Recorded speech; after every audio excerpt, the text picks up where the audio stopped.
And here with Larry McCloy, who's directing the clinician, I think, right, Larry? Clinician for football. For football officials. And first of all, I wanted to talk to you, Larry, about the youth coming in. You and I talked about this here last year. You were implementing a program where you could do all your training, at least the initial training, online. How has that affected getting younger guys in? Well, it seems to have helped. We've done it for 1 year, and we thought that with the youth of today, everything is on electronic devices. That's how the youth, that's how they, you go out to a restaurant and everyone has their cell phone in their hand, or they have their tablet. Kids have their computers, and we just thought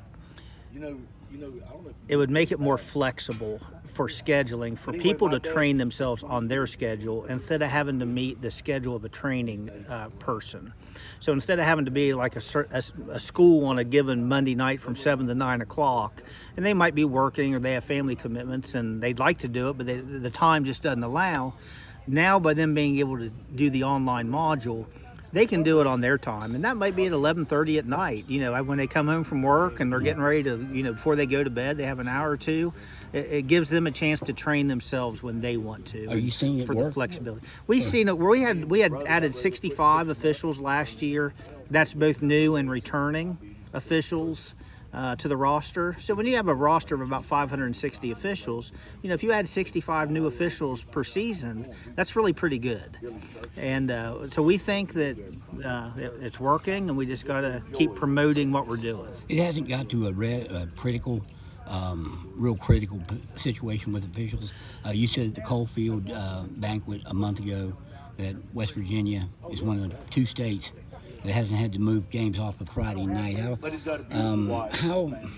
concerned are you about that possibly happening? I mean, adding 65 is great for making sure that doesn't. Yeah, I mean, it's getting close. It really is kind of getting close. I don't know the average age of football official in the state of West Virginia, but if I would have to guess, I would say it's probably in the mid-50s. Mid to upper 50s might be the average age. And so we just need to get younger people into it.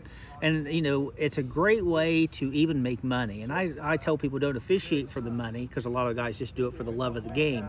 But the money does come in handy. And, some officials can make anywhere between $2,500 to $5,000 over maybe a 3.5 month period. And, that money comes in handy, either be for Christmas or vacations or, just maybe home improvements, just whatever you may want to do with it. But, you can make some money officiating, especially when you do sports like baseball and basketball, where games are almost every day. And you can make quite a bit of money. So that's good for any age group, but especially people that are younger.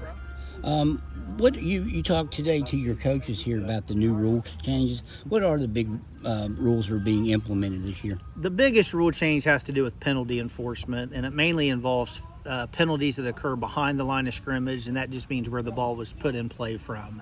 So, for example, last year, if you had a hold 6 yards behind where the ball was snapped from, we would enforce that penalty last year 10 yards from the spot of the foul. So if it was 6 yards behind the line, it was now a 16-yard penalty after the mark-off. Right now we would just go back to the previous spot and mark off 10, so it's truly a 10-yard penalty only. As a guy who knows and understands and lives the rule, you like that rule? I do like that rule. I think, a lot of times if you take a 16 or 18-yard mark off against an offensive team in football, you take that 18 yards plus an additional 10 that they got to gain. Now they got to go 28 yards to make that first down. And that puts the offense really behind. And really, for the high school level, a lot of times it's hard for them to make up that additional yardage. If somebody wants to officiate and maybe sees this and be interested in doing the online course or get involved, how do they do that? The best way to just contact the WVSSAC office, and they can steer you where you need to go, or you can just go to the WVSSAC.org website, and under the officials tab, there is a rep module that you would just click on, and you will be able to pick the sport you want to officiate and start your training online. Hey, Larry, I appreciate the time. All and right. safe travels around the state. I know it's coming up where you're here in July. It will be. Thanks for having me.